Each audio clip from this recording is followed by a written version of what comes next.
એક વાત નિશ્ચિત છે કે આપણા દુર્ભાગ્યો આપણને સત્સંગ સુધી જવા દેતા નથી. આપણા દોષો અને અપરાધો આપણને શ્રીજી પ્રભુ સન્મુખ થવા દેતા નથી. તો તેના માટે શું કરવું? તેના માટે સતત અષ્ટાક્ષર મંત્રનો જાપ કર્યા કરવો.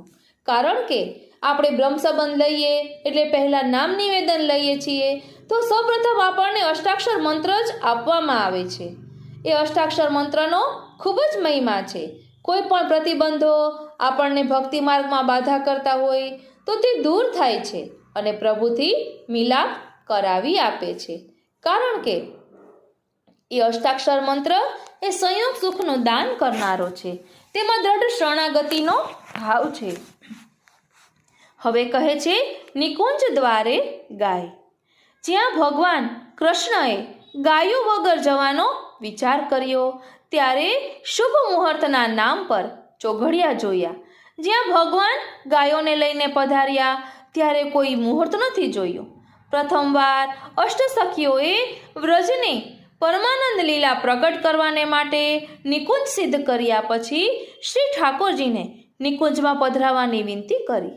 ત્યારે શ્રી ઠાકોરજી નિકુંજની શોભા જોઈને અને શ્રી સ્વામિનીજીની શોભા જોઈને પોતાની કટી પર બંને હસ્ત રાખીને જ્યાં ઊભા હતા ને ત્યાં રહી ગયા અને વિચારવા લાગ્યા કે આજે જો આ અનુપમ દિવ્ય ભાવમય રત્નમય આ નિકુંજોમાં લીલાના હેતુ જો પ્રવેશ કરું ને તો આ પરમાનંદ લીલામાંથી બહાર પાછા ફરીને નહીં આવી શકું, જેથી મારી વ્રજની વનોની આનંદ લીલા અધૂરી રહી જશે.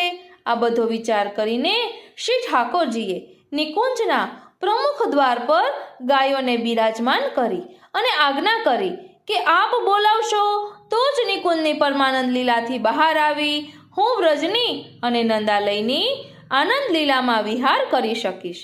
પછી આપ સ્વયં નિકુંજની પરમાનંદ લીલામાં પ્રવેશ કર્યો.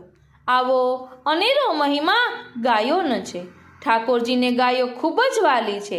એટલી વાલી છે કે આપણે કોઈ પણ ચિત્રજી કે ગાય કે બંસીની ઝાંખી કરીએ ને એટલે આપણને તરત જ શ્યામ સુંદરની સુધી આવે કે આ તો શ્યામ સુંદર માટે છે.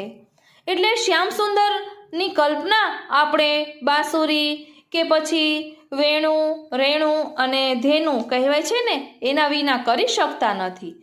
ચિત્રમાં ફક્ત વેણુ રેણુ અને ધેનુ હોય ને તો આપણને તરત જ ખ્યાલ આવી જાય કે આ તો શ્યામ સુંદરનું ચિત્રજી છે. આવો ગાયોનો મહિમા દર્શાવેલો છે.